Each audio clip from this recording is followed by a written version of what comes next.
finally have a little bit of a winning streak here, right? 4 or 5. We've been desperate for this. At least when we talk to you, it's nice to come on and be on a little bit of a heater.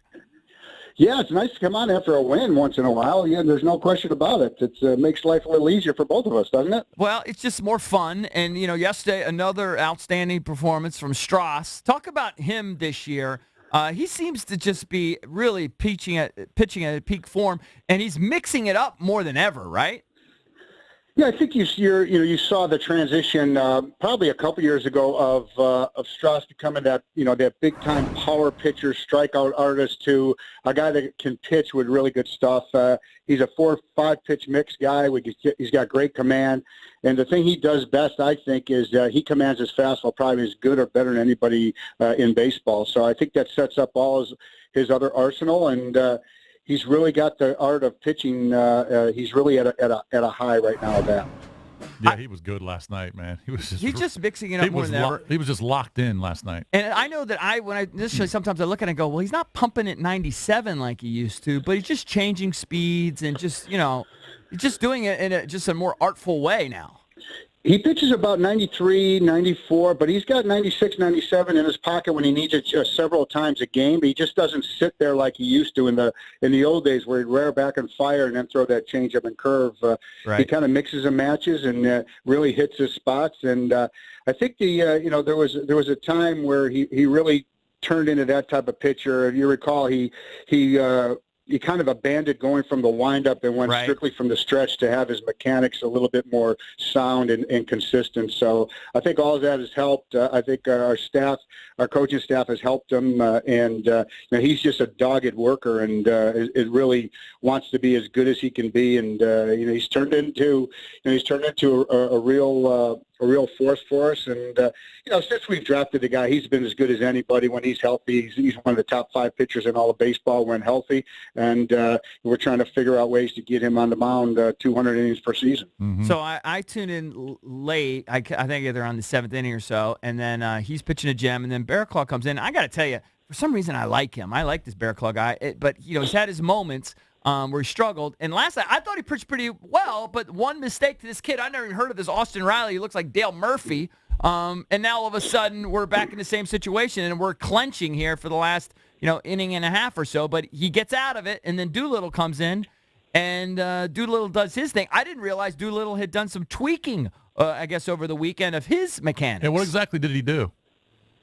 Well, I think he smoothed himself out a little bit. I think he took out that little toe tap that he was employing there for a while, and kind of went back to what made him great last season and early this year. He logged a lot of innings for us early in the season. He's a guy that we try and be very, very careful with since we've acquired him from Oakland because of his shoulder history. But he's a guy that we have to count on a lot, and since we've acquired him, he's been one of the best relief pitchers in all of baseball, and one of the top closers in the game. And he's a very smart, educated guy, and he felt that his mechanics were out of whack a little bit. Went into the video room with our coaching staff and kind of mapped out a way to help it work better, and for him to be more fluid and more consistent, and to get more extension. And he lives and dies with that 4-seam fastball, which has outstanding rotation and carry through the zone. And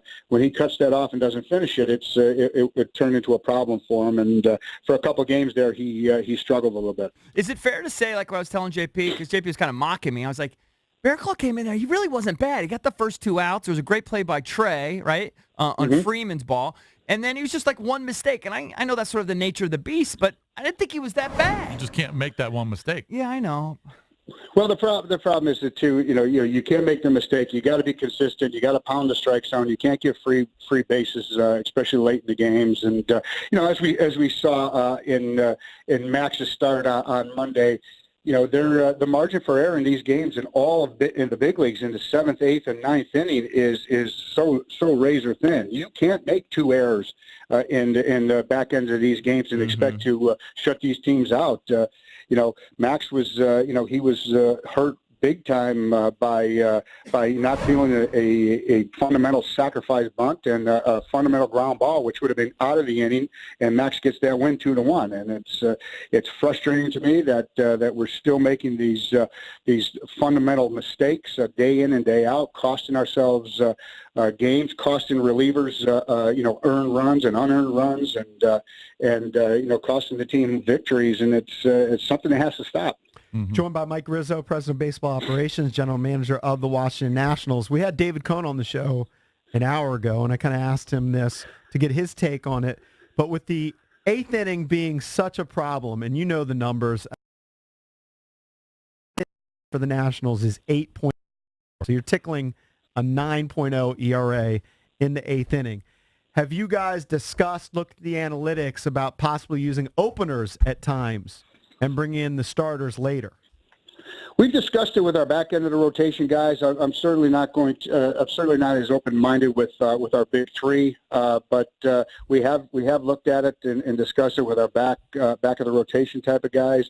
I really like where Fetty's at right now in that 5 hole, and hopefully Annabelle gets back on track at a place that he's familiar to pitch in Atlanta. But to answer your question, yes, we've discussed it. We've discussed it more so with the back end of our rotation guys, and not with our front three. Who would make the ultimate call then? Would it be a Davey decision, or would you say, hey, why don't we try this? Well, it would be a group decision, but Davey's ultimate, he has the ultimate call on lineups and rotations and how to utilize the personnel and that type of thing. So it would be a Davey call in conjunction with all the information that we have and all the coaching staff, GM, ownership would probably have some contributions in the conversation, but ultimately Davey makes the call. What's the downside to that type of approach, Mike? Well, the downside is that you're really counting on the rest of your rotation to go deep into games, and because the opener oftentimes utilizes your bullpen. You're going usually 2 or 3 or 4 relievers deep, depending on what that starting pitcher that comes in after the opener gives you. Right. So if the starting pitcher only gives you 3 innings, now you're screwed because you already used up a couple innings earlier. Right, that's the idea. Correct. That's the downside to it. But like I said, it's something that we've discussed, and in certain situations, it would be something we'd be open-minded to. Mike, how close is Zim? And the reason I ask is he's your best defensive first baseman, and Adams didn't play last night because Fried's a lefty, but Adams struggled defensively in that last game of the Marlins series, and just wondering when Zim's going to get back in the lineup. Well, Zim's got that plantar fasciitis. Those things are tricky injuries, and he has begun some baseball activities. He can do just about everything but run full go, and obviously until he can do that, he's certainly not available to us. And he's not on the road trip with us. He's back at home, getting treatment and rehabbing it. And until he can go full go running wise, we'll just have to wait and see. It's not about one. It's not about one guy. We need us in concert and as a group to play better fundamentally, to make less mistakes. You can't get picked off in these close games. You can't make errors late in games.